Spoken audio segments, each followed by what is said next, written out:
welcome to another booktube video from me, Lauren, from Lauren and the Books. Excuse me, I've got a tickle in my throat. Today I'm going to be talking about the books that I read in November. It is my November wrap-up. In November I read 6 books and listened to 1 audiobook. So I'm just going to go through. I've read some really good books actually in November that I very much enjoyed.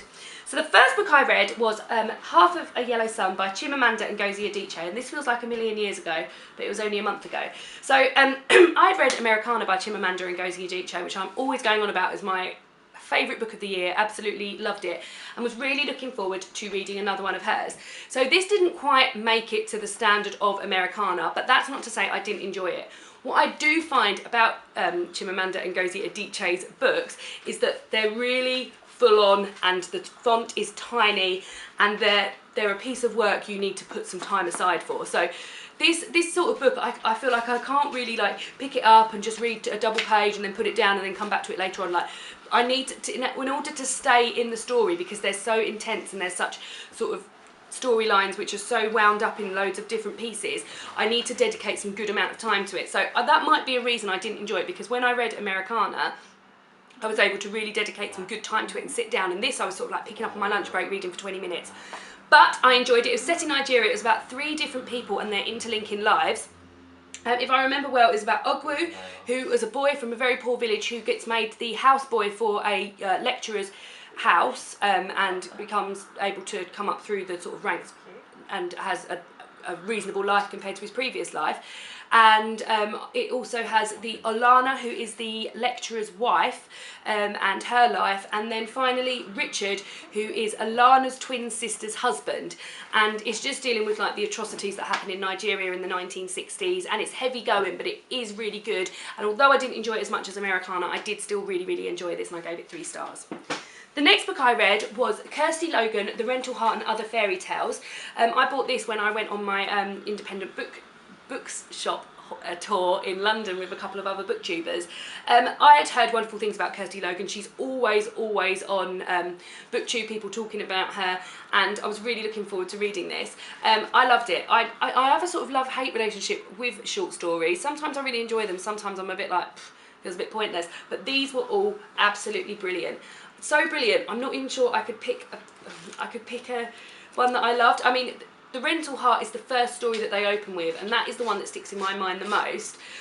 But if you're looking for a sort of bit of a short story collection that is really going to knock your socks off and has a lot to do with magical realism and just is beautiful and beautifully written, then this is definitely a great place to go. And I really love this, and this is definitely going to be a reread of mine because I absolutely adored it.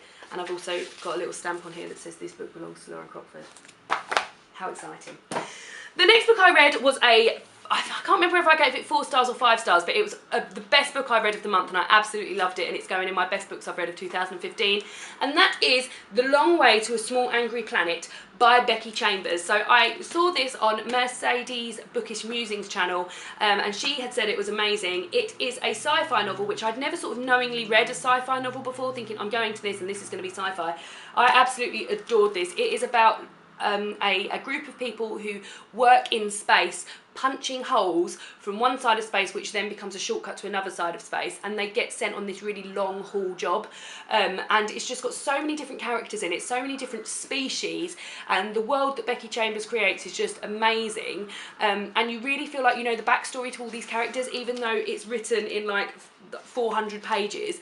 I felt like I knew everything that there was to know about this, and I mentioned this in my favourites video, but I just can't decide whether I want her to write another one and extend the world because I enjoyed it so much, or whether to just sort of like cut it off now because I think she did such a good job. Like, this is her first novel and it's amazing. I believe it was self-published to start with on the Kindle, and somebody got hold of it and said, no, this is good now, you need to do it. And I got this out from the library. It is a hardback copy, but I think when it comes out in paperback I'm definitely going to buy it because I absolutely loved it and it's my favourite book of the month. The next book I read was something that I don't usually pick up, but I thought I'd give it a go because I'd seen it and to be honest, I really like the cover. And that is Cecilia Ahern, The Marble Collector. So Cecilia Ahern is a lady who writes a lot of chick chick lit and stories mainly set in Ireland. She's an Irish author, and I'd see her more as like a modern day Maeve Binchy really. And this was a book about a lady discovering about her father's childhood and the sort of life he'd been through, and that she didn't really know him quite as well as she thought she did. And yeah, it has two narrators, one of the of Sabrina in the modern day, and then one of her father, whose name has totally escaped me. Oh my god, what is his name? I'm never going to remember. Fergus. His name is Fergus, and it follows his life, and he is really into marbles. That's why it's called The Marble Collector.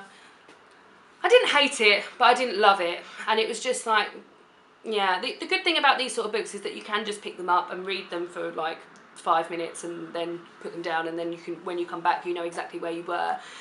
So I didn't hate it, but it went a bit too much. It wasn't quite as good as some of her other books, I thought. Like some of the other books, although they're not normally things that I would go for, some of the other books I enjoyed a bit more, and this was a bit meh. So I gave that 2 stars, but the cover is lovely. So well done for the cover. The next book I read was for my online book club, and that was Everything Everything by Nicola Yoon. This is a YA book about a girl called Maddie who is allergic to everything in the world, basically. So her mother keeps her under basic house arrest, and she has like a nurse that comes in to visit her and things like that. And this book was, I really enjoyed it actually. It's got some, it's mainly font obviously, but it's got some, now I can't find any, it's got some bits in there like emails, some drawings she's done. She does a lot of book reviews, like and she's got like bits that she puts in, and I flew through it because so many of these pages are really short chapters and things like this. But yeah, I enjoyed it. It had a good bit in the middle, which I was a bit like, oh right, okay. But I don't want to say what it is because it would just give too much away. But yeah, as far as a YA book went, I did really enjoy this, and the people on book club enjoyed it too. I can't really tell you much about it because it would just give it away. But a guy moves in next door who she falls in love with, obviously, and it's just sort of like dealing with that really. But yeah, enjoyable. Well done, Nicola Yoon. And the last book I read was a short story by Gillian Flynn, and that is The Grown Up. So Gillian Flynn is the lady that wrote Gone Girl. She also wrote 2 of her other books that I've read and really enjoyed. And this was a short story that she wrote for George R.R. Martin, was putting together a series of short stories. And this is 67 pages long, and it was brilliant. It was so, so good. Absolutely gripping. I read it in a day because I couldn't put it down.